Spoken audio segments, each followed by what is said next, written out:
Good morning dear students.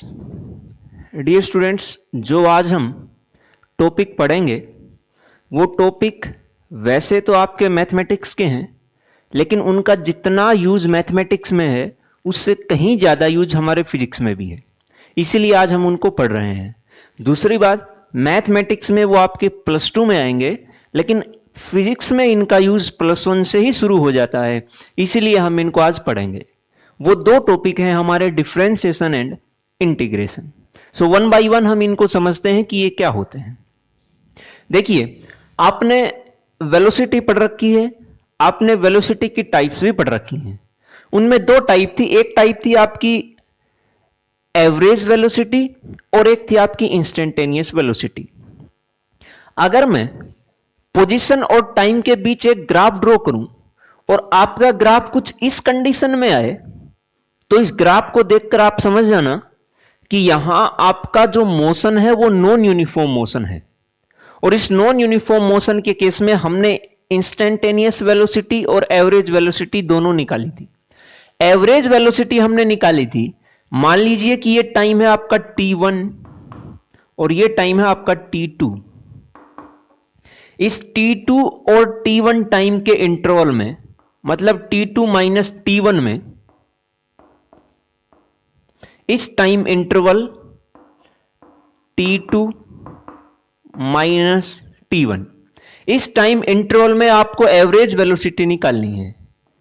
सो t1 time पे object जो था वो था x1 पोजीशन पे, और t2 टाइम में ऑब्जेक्ट था x2 पोजीशन पे। तो इस t2 माइनस t1 इंटरवल में जो उसने डिस्प्लेसमेंट किया वो आया आपका x2 माइनस x1। सो यहां पे जो आप एवरेज वेलोसिटी निकालेंगे वो एवरेज वेलोसिटी आएगी change in position upon change in time. और वो चेंज इन पोजीशन भी आपको पता है, चेंज इन टाइम भी आपको पता है, तो आप यहां से निकाल पाएंगे। ये एवरेज वेलोसिटी थी। अगर इसी कंडीशन में मैं इंस्टेंटेनियस वेलोसिटी की वैल्यू आपसे पूछूं, तो इंस्टेंटेनियस वेलोसिटी मतलब एक पर्टिकुलर टाइम पे वेलोसिटी, तो वहां जो टाइम इंटरवल रहेगा वो लगभग लगभग 0 के बराबर रहेगा। तो ये जो t2 माइनस t1 था, इसको आपको नियरली इक्वल्स टू 0 करना पड़ेगा। तो वहां पे जो आप वेलोसिटी निकालेंगे उसका नाम होगा इंस्टेंटेनियस वेलोसिटी। और इंस्टेंटेनियस वेलोसिटी को आपने लिखा था लिमिट del 2 टेंस टू 0, और यहां पे del x upon del t equals to, जब आप इंटरवल को इतना कम कर दिया है तो यहां हम इसको इस तरह से भी लिख सकते हैं dx अपॉन dt। जब डिफरेंस दो क्वांटिटीज के बीच ज्यादा हो तो हम इस तरह से लिख सकते थे del x upon del t। लेकिन अगर वहां डिफरेंस बहुत कम है, एक क्वांटिटीज की दो वैल्यूज में डिफरेंस बहुत स्मॉल है, तो वहां हम लिखेंगे dx अपॉन dt। तो आपको इंस्टेंटेनियस वेलोसिटी की वैल्यू मिली dx अपॉन dt। अब ये जो dx अपॉन dt आपको दिख रहा है, ये बताता है रेट ऑफ चेंज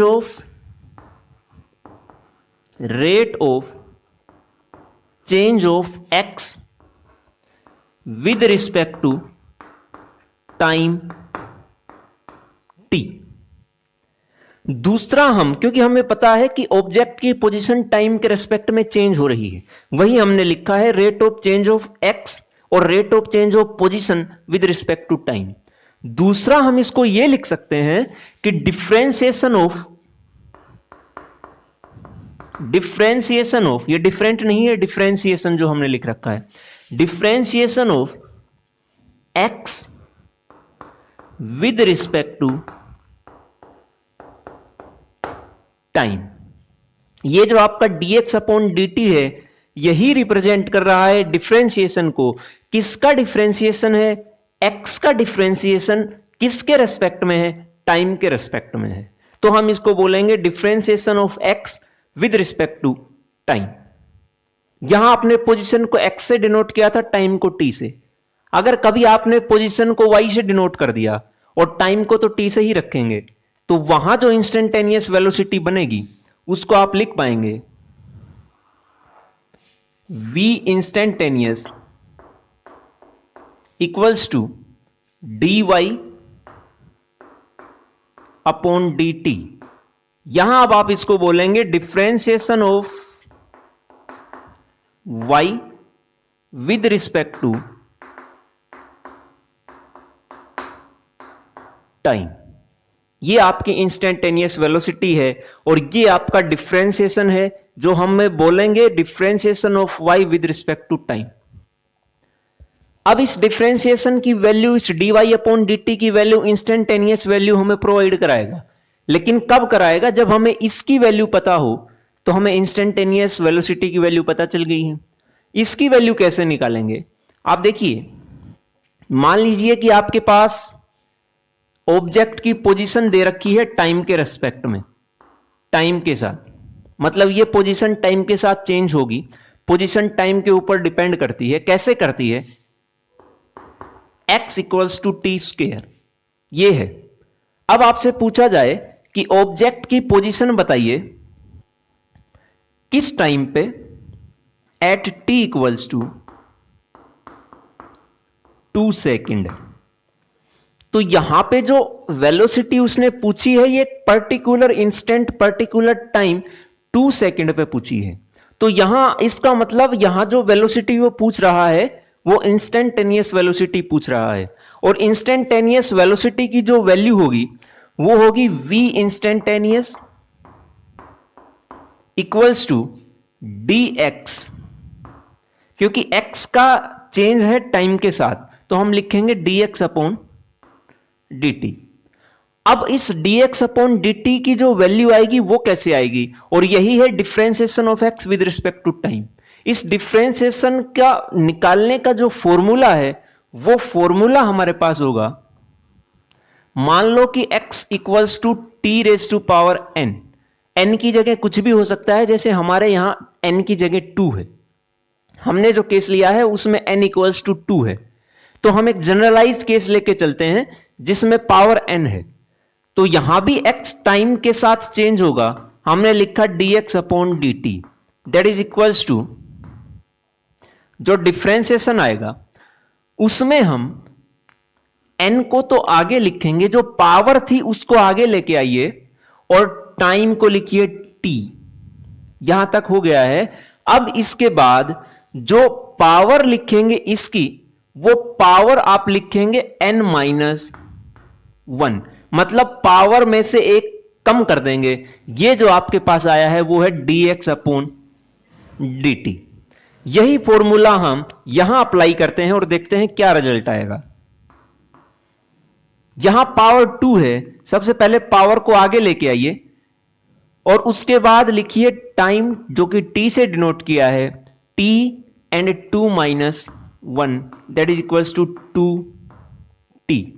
ये आपके पास इंस्टेंटेनियस वेलोसिटी आ गई है। लेकिन अभी से इसको आपने dx अपॉन dt निकाला है, जिसकी वैल्यू आई है 2t।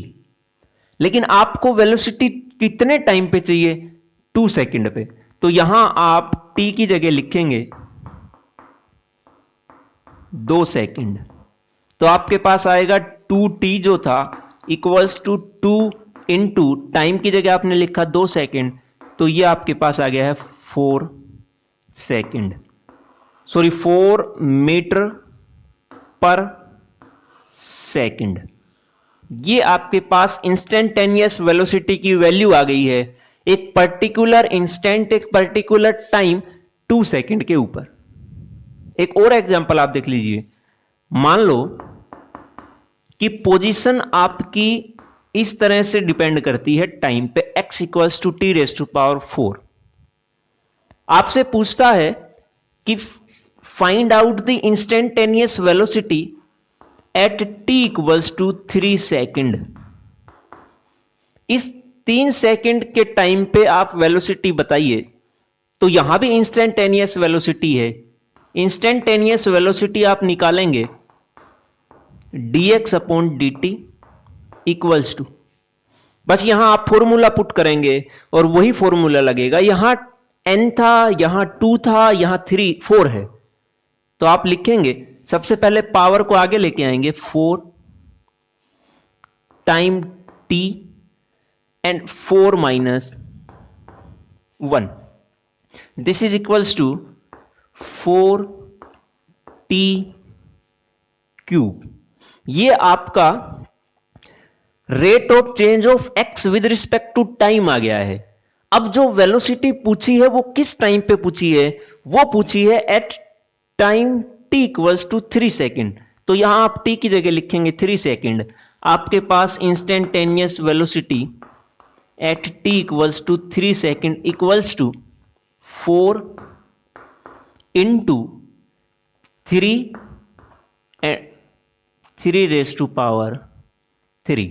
इसको आप सोल्व करेंगे तो आपके पास इंस्टेंटेनियस वेलोसिटी की वैल्यू आ गई है, जो कि आई है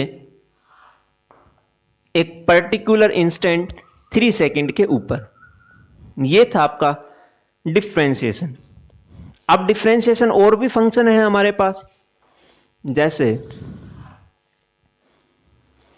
मान लीजिए कि आपके पास दिया हुआ है x equals to e raise to power t।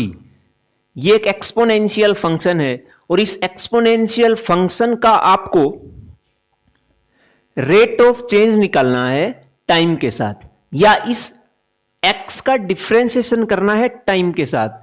तो यहां आप लिखेंगे differentiation of x with respect to time. तो एक्सपोनेंशियल फंक्शन का जो डिफरेंशिएशन आएगा वो जैसा था आपको वैसे के वैसे ही लिखना है। ये पहले यहां था e raise to power t, जब डिफरेंशिएशन करके लिखेंगे तो भी इसको लिखेंगे e raise to power t। यहां तक ऐसा है। अब बात आती है, ये तो आपने इस पूरे फंक्शन का किया है, अब बचती है इसकी पावर।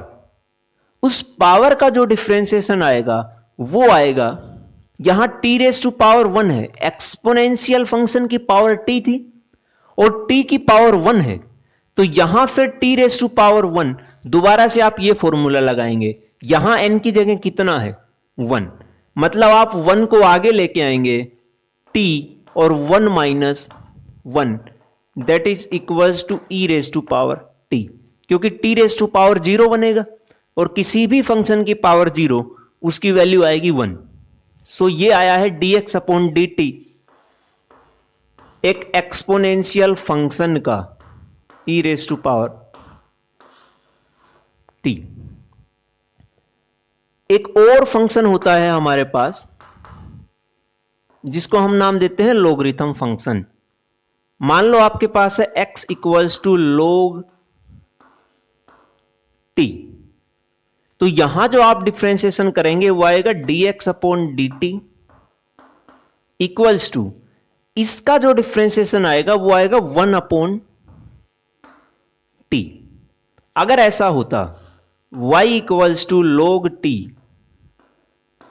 तो वो आता dy upon dt equals to 1 upon t। ये आपका लॉगरिथम फंक्शन का डिफरेंशिएशन है। अब कुछ और भी फंक्शंस हमारे पास होते हैं जिनका डिफरेंशिएशन डायरेक्ट फॉर्मूला हम लिखेंगे, क्योंकि जैसा कि मैंने बताया कि ये मैथमेटिक्स के ज्यादा टॉपिक हैं, तो वहां आप ज्यादा डिटेल में पढ़ेंगे। वो जो है, जो आपने 10th क्लास में ट्रिग्नोमेट्रिक फंक्शंस पढ़े हैं, उन ट्रिग्नोमेट्रिक फंक्शन का अगर हम डिफरेंशिएशन कराएं तो क्या आएगा। मान लो कि ट्रिग्नोमेट्रिक फंक्शन जो आपके पास होते हैं वो 6 होते हैं। पहला फंक्शन है आपका x equals to sine T, x equals to cos T, x equals to tan T, x equals to cot T, and x equals to secant T, x equals to cosecant T. ये T जो है यहां पे ये angle है इसका, जैसे आपने साइन थीटा कोस थीटा ये पढ़ा था। यहां आपको पता है कि ये ट्रिग्नोमेट्रिक फंक्शन एंगल के हिसाब से चेंज होते जाते हैं, अलग अलग एंगल्स के लिए इनकी वैल्यू अलग अलग होती है। तो इसकी जो वैल्यू थी इस फंक्शन की, जिसको हमने एक्स लिखा, ये वैल्यू अगर जैसे जैसे हम इस एंगल को चेंज कराते जाएंगे वैसे वैसे इसकी वैल्यू चेंज होगी। तो यहां भी एक्स टाइम इस एंगल के साथ चेंज होगा, तो हम निकालेंगे rate of change of x with respect to this angle T. वैसे वहां आपने एंगल को थीटा लिखा था, यहां हमने एंगल को टी से लिख दिया है, और वही रेट ऑफ चेंज को हम लिखते हैं dx upon dt equals to, direct मैं इसको बता रहा हूं, इसका जो डिफरेंशिएशन आएगा वो आएगा कोस टी, इसका जो डिफरेंशिएशन आएगा वो आएगा माइनस साइन टी, इसका जो डिफरेंशिएशन आएगा वो आएगा सीकेंट स्क्वायर टी, इस कोट टी का जो डिफरेंशिएशन आएगा वो आएगा माइनस कोसिकेंट स्क्वायर टी, इस सीकेंट टी का जो डिफरेंशिएशन आएगा वो आएगा सीकेंट टी टेन टी, और कोसिकेंट टी का जो डिफरेंशिएशन आएगा वो आएगा minus cosecant T and coat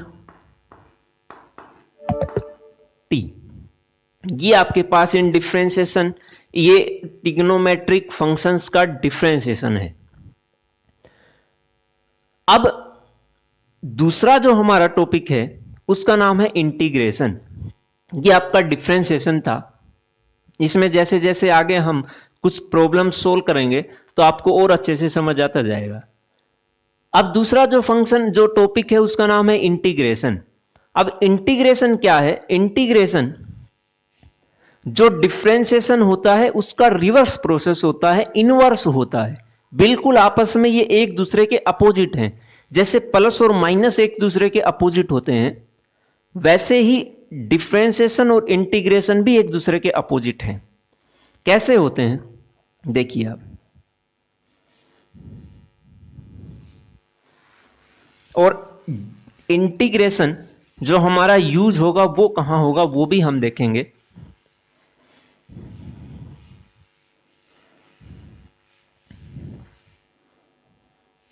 integration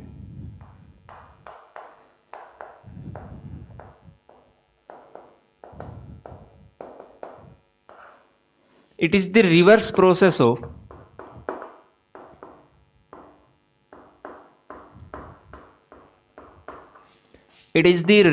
process of differentiation।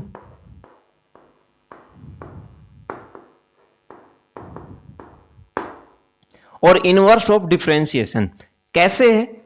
मैं कह रहा हूं कि इंटीग्रेशन और डिफरेंशिएशन आपस में एक दूसरे को खत्म कर देते हैं। जो डिफरेंशिएशन का इफेक्ट था वो इंटीग्रेशन खत्म कर देगा, और इंटीग्रेशन का जो इफेक्ट था वो डिफरेंशिएशन खत्म कर देगा। कैसे? यहां आपने x equals to T square लिया था, पहले ये देख लीजिए, फिर इसको यूज कहां करते हैं वो देखेंगे।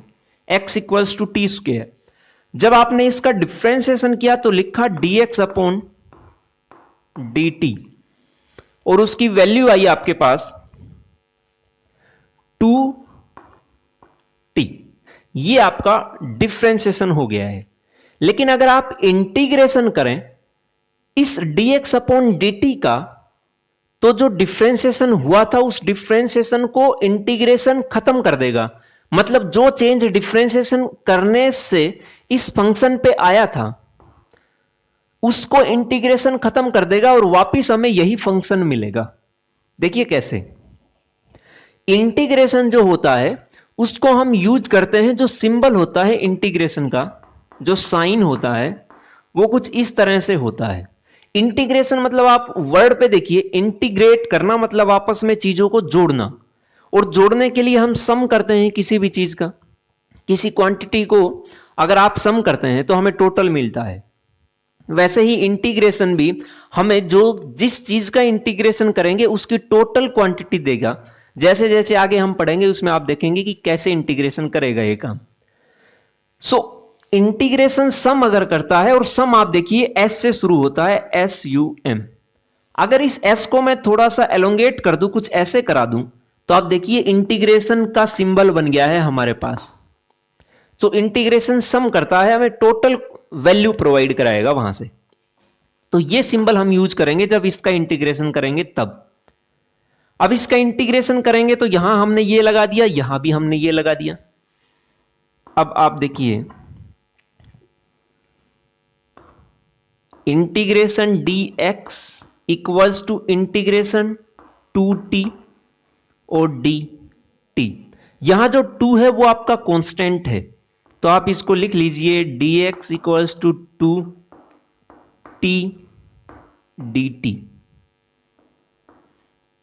यहां पे जो d है वो तो डिफरेंशिएशन को डिनोट करा रहा है, और ये जो साइन है वो इंटीग्रेशन को करा रहा है। आपस में डिफरेंशिएशन और इंटीग्रेशन एक दूसरे को कैंसिल आउट करेंगे, तो इंटीग्रेशन और d आपस में एक दूसरे को खत्म करेंगे, तो इस तरफ हमारे पास बचेगा x इक्वल्स टू 2, और ये है t⁻1 dt।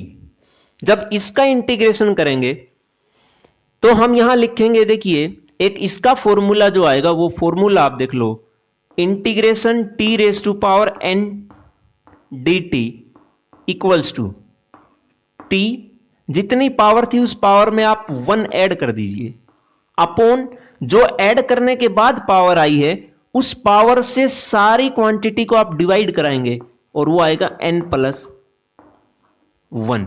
ये आपके पास इंटीग्रेशन आ गया है इस t⁻n फंक्शन का। यहां हमारे पास n की जगह 1 है, मतलब है t⁻1 dt। तो इसका जब आप कराएंगे वो होगा 2,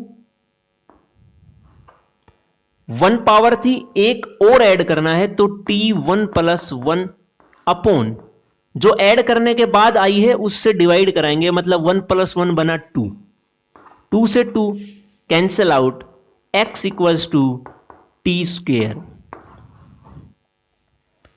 आप देखिए इस फंक्शन का जब डिफरेंशिएशन किया तो ये वैल्यू आई थी dx/dt इक्वल्स टू 2t।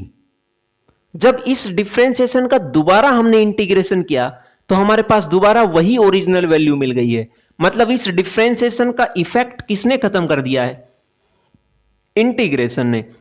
इसीलिए हमने इसका नाम दिया था कि integration is the reverse process of differentiation. यहां जो आपने फंक्शन लिखे हैं e⁻t, इस एक्सपोनेंशियल फंक्शन का पर अगर आप इंटीग्रेशन कराएं तो वो वैसा ही रहेगा जैसा था, क्योंकि आप देखिए डिफरेंशिएशन ने इसके ऊपर कोई फर्क नहीं डाला। तो इंटीग्रेशन इसका क्या करेगा, इसमें से क्या चीज रिवर्स कराएगा, जैसा था वैसा ही डिफरेंशिएशन ने छोड़ दिया, तो इंटीग्रेशन भी उसको वैसा ही छोड़ देगा। इसका जब आप इंटीग्रेशन कराएंगे तो वो आएगा आपके पास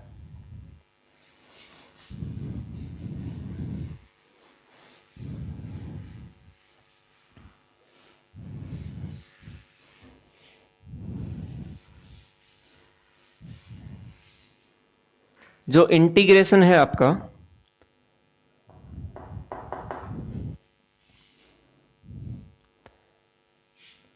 यहां dx/dt इक्वल्स टू e⁻t। अगर आप इसका इंटीग्रेशन कराएं तो ये इंटीग्रेशन ऐसे है, dx integration equals to e⁻t, क्योंकि इस तरफ फंक्शन t का था तो dt को भी हम इस तरफ लेके जाएंगे। जो t वाली वैल्यू थी उनको एक तरफ रखेंगे, जो x वाली थी उनको एक तरफ रखेंगे, इसलिए हम dt को यहां क्रॉस मल्टीप्लाई कराया, यहां भी dt को हमने इसीलिए क्रॉस मल्टीप्लाई कराया। तो ये e⁻t और dt ये हो गया हमारे पास। यहां बनेगा x और यहां आएगा e⁻t। आप देखिए ना इस पे कुछ इफेक्ट डिफरेंशिएशन ने डाला था और ना ही इस पे कुछ इफेक्ट इंटीग्रेशन ने डाला। यहां dx अपॉन dt की वैल्यू et के बराबर आई थी और यहां इंटीग्रेशन करने के बाद भी वैल्यू et ही आई है। यह था आपका एक्सपोनेंशियल फंक्शन का इंटीग्रेशन। नेक्स्ट है, अगर आप लॉगरिथम फंक्शन का इंटीग्रेशन करें x equals to log t, इसका जब आपने डिफ्रेंसिएशन किया तो आया था dx upon dt equals to 1 upon t। अगर इसका आप इंटीग्रेशन कर दें तो आपके पास क्या आएगा, ये आएगा dx equals to dt upon t। इसका तो बनेगा x और इसका जो इंटीग्रेशन आएगा वो आएगा log t। मतलब दोबारा से इंटीग्रेशन ने इस डिफरेंशिएशन का इफेक्ट कैंसिल कर दिया और जो ओरिजिनल वैल्यू थी हमें वही प्रोवाइड करा दी, x equals to log t।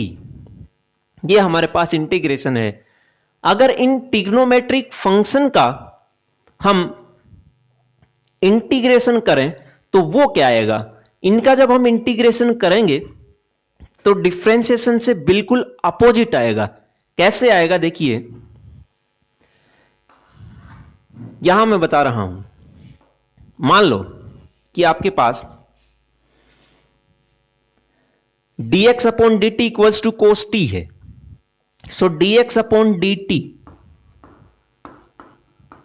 Equals to cos t। इसका जब आप इंटीग्रेशन कराएंगे तो इंटीग्रेशन दोबारा से हमें x equals to sine t provide कराएगा। तो यहां जो वैल्यू आएगी वो आएगी integration dx equals to cos t dt। x equals to, इस तरफ तो x आएगा और इस तरफ इस cos का इंटीग्रेशन बनेगा साइन t, लेकिन यहां साइन प्लस का नहीं होगा, माइनस का होगा। x equals to minus sine t, क्योंकि जिस भी फंक्शन के आगे co मतलब को लगा हुआ है, यहां भी आप देखिए कोस का जब डिफरेंशिएशन किया तो माइनस आया, कोट का किया तो माइनस आया, कोसिकेंट का किया तो माइनस आया। इन तीनों के आगे co मतलब को लगा हुआ है। तो जिस जिस फंक्शन के आगे को लगा होगा उसका जब आप डिफरेंशिएशन करेंगे तो भी माइनस आएगा और इंटीग्रेशन करेंगे तो भी माइनस आएगा। तो यहां आपने कोस का जब इंटीग्रेशन किया तो वो आपके पास माइनस में आया, x equals to minus sine t। अब आता है कि अगर आपने कोस का डिफरेंशिएशन किया था तो वो आया था माइनस साइन t, और इस माइनस साइन t का जब आप इंटीग्रेशन करेंगे dx upon dt equals to minus sine t। इसका आप इंटीग्रेशन करिए, दोनों तरफ ये साइन यूज करिए, x इक्वल्स टू वो वैल्यू आएगी आपके पास x equals to cos t। जब आप सीकेंट स्क्वायर का करेंगे तो आपके पास वैल्यू आएगी tan t। जब आप कोसिकेंट स्क्वायर का करेंगे तो आपके पास वैल्यू आएगी कोट t। ये आपके पास इंटीग्रेशन था। अब इंटीग्रेशन को हम यूज कहां करेंगे वो आप देखिए।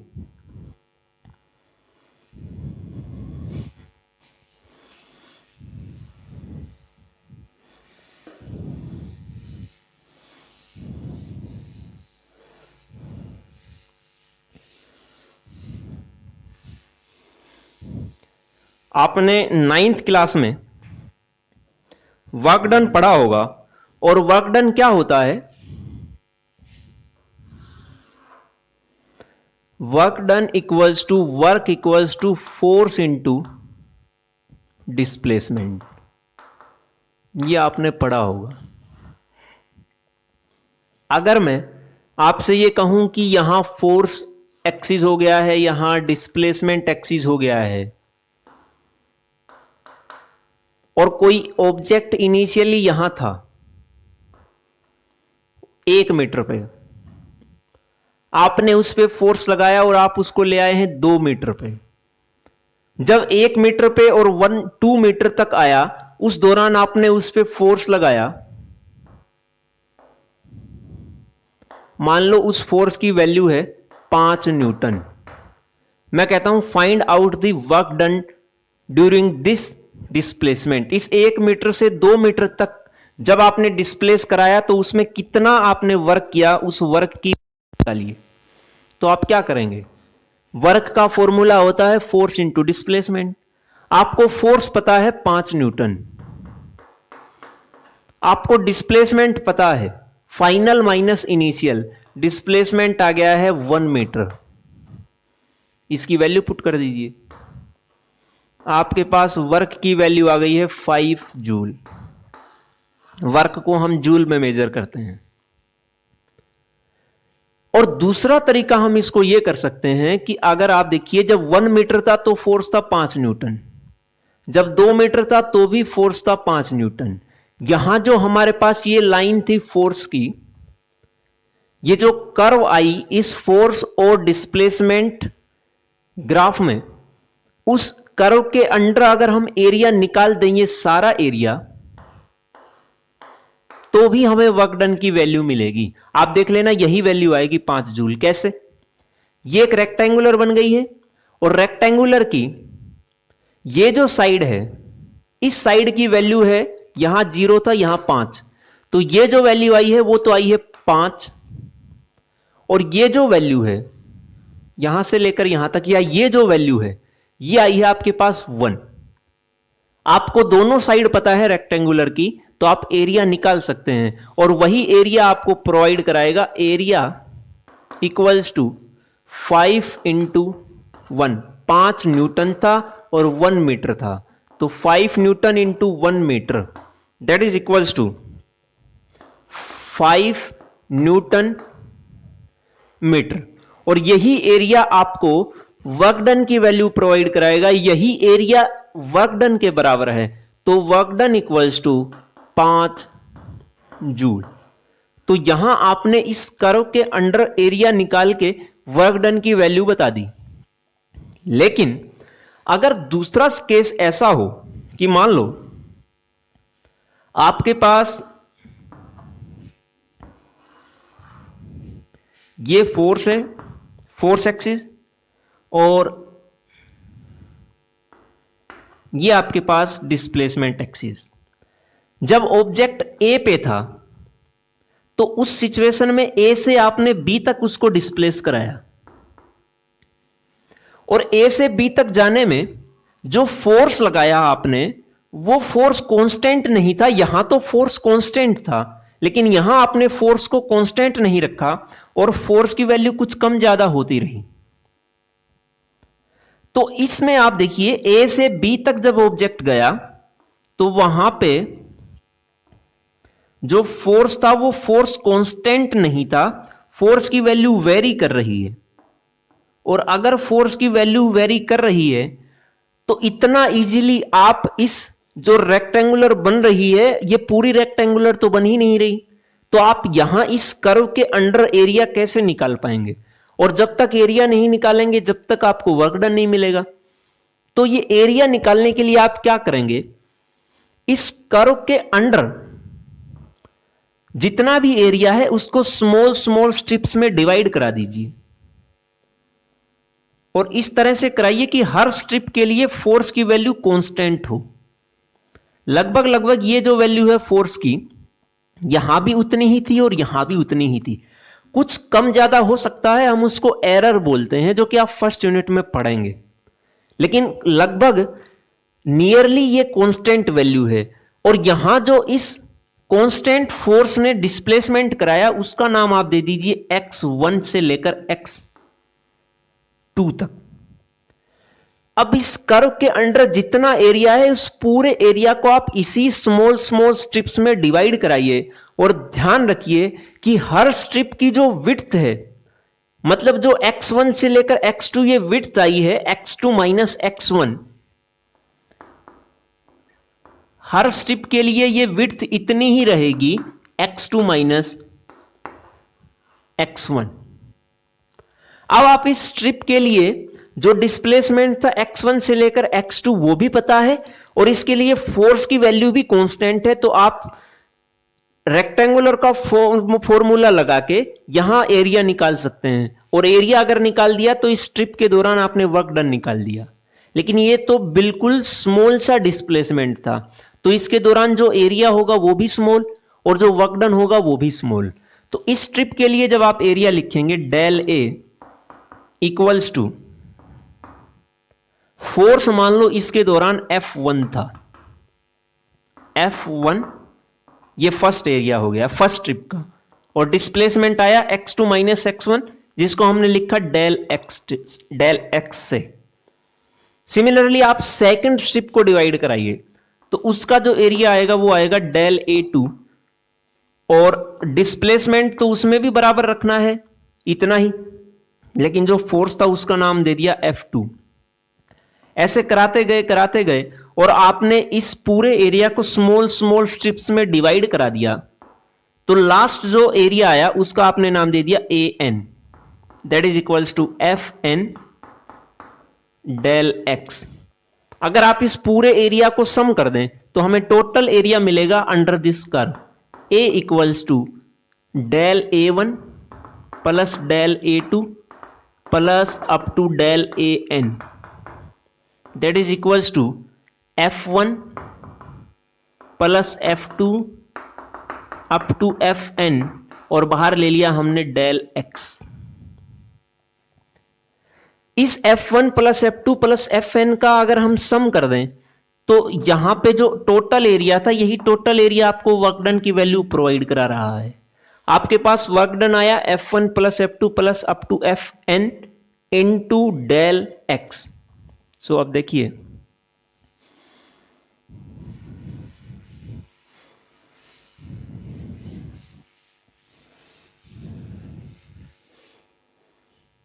Work done equals to F1 plus F2 plus FN, आपने इनका सम करा दिया सब फोर्सेस का और लिखा समेशन I इक्वल्स टू 1 से लेकर I इक्वल्स टू N तक।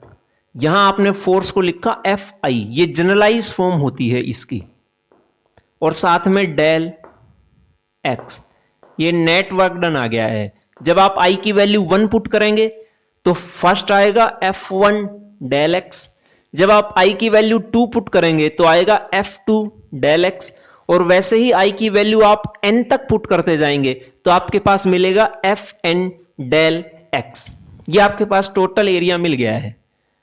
लेकिन अगर आप इस विड्थ को बहुत स्मॉल कर दें, इस डेल x को बहुत स्मॉल कर दें, तो उस कंडीशन में जो आपका ये समेशन वाला तरीका है वो हम नहीं लगा सकते हैं। अगर हम ये कह दें कि del x is nearly equals to 0, तो यहां आप डेल x नहीं लिख पाएंगे, फिर आप लिख पाएंगे लिमिट डेल टेंस टू, अगर आपने 0 कर दिया है तो आप लिखेंगे dx।